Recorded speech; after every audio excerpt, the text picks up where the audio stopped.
इस मूवी का main character एक औरत मेलिना है जो कि बहुत ही खूबसूरत है।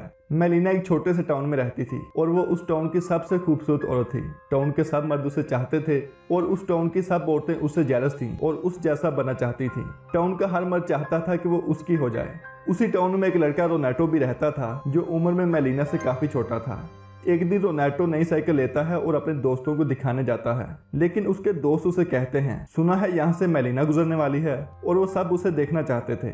इसीलिए वो एक जगह बैठ जाते हैं और मेलिना जब वहाँ से गुजरती है तो वो उसे देखने लगते हैं। रोनाटो जब उसे देखता है तो देखता ही रह जाता है और वो अपनी नज़र उस पर से हटा नहीं पाता। फिर जब वो गुजर जाती है तो वो एक कॉर्नर में जाकर उसे देखने लगता है, यहाँ तक कि वो शहर के अंदर पहुंच जाती है, लेकिन वो फिर भी उसका पीछा नहीं छोड़ता।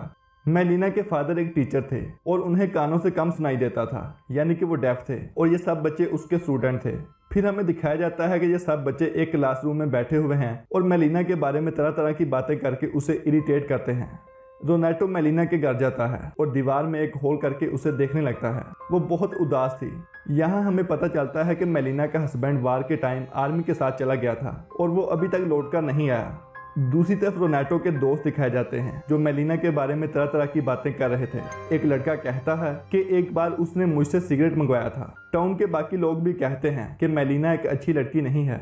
इस मूवी में यह बताने की कोशिश की गई है कि सोसाइटी एक अकेली औरत के बारे में क्या सोचती है और क्या क्या बातें करती है। दूसरी तरफ रोनाटो मेलिना को पसंद करने लगा था।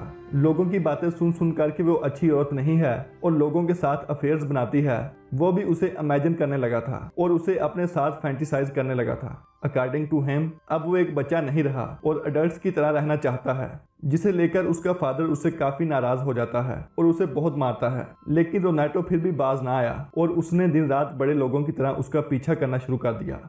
वो एक होल से अक्सर मेलिना को देखा करता था, लेकिन मेलिना को खबर नहीं थी कि कोई उस पर नजर रखे हुए है। फिर मेलिना को एक दिन खबर मिलती है कि उसकी हस्बैंड की जंग में मौत हो गई है, जिसे सुनकर वो बहुत दुखी हो जाती है और लेट कर रोने लगती है। और यहाँ हमें पता चलता है कि उसे उसके शोहर से वाकया ही बहुत मोहब्बत थी और वो इस न्यूज़ से पूरी तरह टूट चुकी थी। ये सोचते हुए कि अब वो इस जगह पर क्या करेगी, वो अपने फादर के घर शिफ्ट हो जाती है। एक दिन रोनाटो एक जगह पर काम कर रहा था कि वो सुनता है कि कुछ लोग मेलिना के बारे में वल्गर बातें कर रहे हैं। वो सोचता है कि मेलिना की सच्चाई तो सिर्फ मैं जानता हूँ, मुझे ही सबको बताना पड़ेगा कि वो एक बुरी औरत नहीं है और वाकया ही अपने शौहर से प्यार करती थी। रोनाटो फिर से उसे छुपकर देखता है। वो इमेजिन करता है कि वो उसके पास आ गया है और वो उसे कहता है मैं तुम्हारे साथ हूँ, बस मुझे कुछ साल दो ताकि मैं बड़ा हो सकूँ। इसके बाद वो चर्च जाता है और गार्ड से कहता है गार्ड तुम मेलिना का ध्यान रखना, इसके बदले मैं रोज यहाँ कैंडल जलाया करूँगा। फिर एक दिन मेलिना के फादर को एक लेटर मिलता है। उसमें यह लिखा था कि मेलिना का टाउन के हर बंदे के साथ अफेयर चल रहा है। ये सुनकर वो बहुत गुस्से में आ जाता है और मेलिना को अपनी बेटी मानने से इनकार करते हुए उसे वहाँ से जाने का कहता है। मेलिना एक बार फिर से काफ़ी अकेली रह जाती है। रोनाटो फिर से रोज़ आकर उसे देखने लगता है और एक रात जब वो मेलिना के घर जाता है तो वो देखता है कि उसके घर एक पुलिस ऑफिसर है। कुछ ऐसा लग रहा था जैसे उन दोनों का वाकया ही अफेयर चल रहा है। रोनाटो को यह देखकर बहुत बुरा लगता है। वो खुद से कहता है मैं तो इसे अच्छी औरत समझता था और मैं तो दूसरों को भी बताने वाला था कि ये एक अच्छी औरत है, लेकिन उसे यकीन नहीं हो रहा था कि मेलिना ऐसी औरत है। फिर वो पुलिस ऑफिसर उसके घर से बाहर आता है और रोनाटो एक कोने में जाकर छुप जाता है। इतने में पुलिस ऑफिसर को एक डॉक्टर मिलता है। वो उसे कहता है मेलिना तो मेरी फियोंसी है, तुम अंदर क्या कर रहे थे। इस बात पर उन दोनों का झगड़ा हो जाता है और पुलिस भी वहां आ जाती है। अब इसके बाद टाउन में ये बात पूरी तरह फैल चुकी थी कि मेलिना का एक शादीशुदा आदमी के साथ अफेयर है और इसके लिए उसे जेल भी हो सकती है। और फिर वो एक लॉयर के पास जाती है कि कोर्ट में मेरी मदद की जाए। मेलिना का वकील केस जीत जाता है। सबको ये पता चल जाता है कि वो डॉक्टर झूठ बोल रहा था। केस जीत जाने के बाद वही लॉयर मेलिना के साथ जबरदस्ती करने की कोशिश करता है। मेलिना उसे बहुत रोकती है लेकिन कुछ नहीं कर पाती। रोनाटो ये होते हुए देख लेता है और बहुत परेशान हो जाता है। फिर हमें दिखाया जाता है मेलिना के फादर एक सफर पर गए हुए थे और उनका प्लेन क्रैश हो जाता है। मेलिना यह सुनकर बहुत दुखी हो जाती है क्योंकि अब उसके पास कोई नहीं रहा था जो उसकी फेवर कर सके। मेलिना को उसके हस्बैंड की वजह से पेंशन आती थी, वो भी खत्म हो जाती है क्योंकि अब यह प्रूव हो चुका था कि उसके हस्बैंड की मौत हो चुकी है। अब मेलिना के पास पैसे खत्म हो चुके थे। वो बहुत सोचती है लेकिन उसे कुछ समझ नहीं आता कि वो क्या करे। कुछ देर बाद वो सीजर उठाती है और अपने बाल काटने लगती है। वो कहती है जब दुनिया मुझे बुरी औरत कहती है तो क्यों ना मैं सच में बुरी औरत बन जाऊं। रोनाटो जब ये सब कुछ देखता है तो उसे बहुत बुरा लगता है, वो परेशान रहने लगता है। उसने खाना पीना भी छोड़ दिया था। जब उसके फादर को ये पता चलता है तो वो वही करते हैं जो वो चाहता था। फिर हम देखते हैं कि मेलिना एक बुरी औरत बन चुकी थी और सब आदमी उसके पास जाया करते थे, जो कि उनकी बीवियों को बहुत बुरा लगता था। वो बहुत गुस्सा थी और फिर मेलिना के पास आती हैं। वो उसे बहुत मारकर टाउन से बाहर निकाल देती हैं।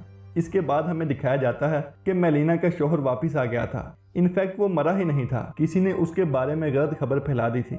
वो अपने घर जाता है और देखता है कि मेलिना वहाँ मौजूद नहीं है और भी देखने पर उसे मेलिना कहीं नजर नहीं आती। उनके घर में कोई और लोग रह रहे थे। वो सबसे पूछता है और लोग उसे बताते हैं कि तुम्हारी बीवी तो एक बुरी औरत बन चुकी है और अब वो यहाँ नहीं रहती। जब वो उसका पता करने अपने दोस्तों के पास जाता है तो वो भी उसका साथ नहीं देते और उसकी इंसल्ट करते हैं कि कैसे मर्द हो तुम। एक आदमी तो उसे थप्पड़ मारकर नीचे गिरा देता है। रोनाटो को यह सब बहुत बुरा लगता है और वो सोचता है कि अब वक्त आ गया है, मैं इन सबको बताऊंगा कि मेलिना कैसी औरत है। तो रोनाटो उसे एक खत लिखता है और बताता है कि मेलिना बिल्कुल भी बुरी औरत नहीं है, बल्कि उसे बनाया गया है। टाउन के लोगों ने उसके बारे में तरह तरह की बातें बनाई, जिसकी वजह से वो काफी परेशान रहा करती थी। रोनाटो वो सब कुछ बताता है जो मेलिना के साथ हुआ। मेलिना के हस्बैंड को यह सुनकर बहुत गुस्सा आता है और वो अपनी बीवी को लेने वापस जाता है। फिर हमें दिखाया जाता है वो अपनी बीवी के साथ चलता हुआ वापस उसी टाउन में आता है। अभी भी सब लोग उनकी तरफ देख रहे थे, लेकिन उनकी नजरों में अब कोई ताना या बुराई नहीं थी। टाउन के लोग अब उनकी रिस्पेक्ट करने लगते हैं। फिर हमें दिखाया जाता है कि रोनाटो मेलिना से आखिरी बार मिलता है। मेलिना के हाथ से कुछ चीजें गिर जाती हैं तो रोनाटो उन्हें उठा कर देता है। वो मेलिना से कहता है, मैं दुआ करूंगा कि आपकी आने वाली जिंदगी बहुत अच्छी गुजरे। और फिर वो दोनों अपना अपना रास्ता ले लेते हैं। फिर एंड पर रोनाटो हमें खुद से बात करता दिखाया जाता है। वो कहता है कि वक्त गुजर गया और मेरा बहुत सी औरतों पर दिल आया। मैंने उन्हें पसंद किया और वो मुझसे पूछती थी क्या मैं उन्हें याद रखूंगा। मैंने कह दिया हाँ रखूंगा, लेकिन वो एक थी जिसे मैं आज तक नहीं भूला और ना ही भूलूंगा, और वो थी मेलिना। और यहाँ पर मूवी खत्म हो जाती है। दोस्तों, इस मूवी में हमें सोसाइटी के बारे में बताया गया है। अगर कोई अकेली औरत कहीं रहती हो तो लोग उसके बारे में तरह तरह की बातें बनाते हैं और वो ये नहीं सोचते कि उस पर क्या बीतेगी और उसकी ज़िंदगी में क्या चल रहा है। किसी को इतना तंग मत करो कि वो बुरा बनने पर मजबूर हो जाए। Thank you for watching.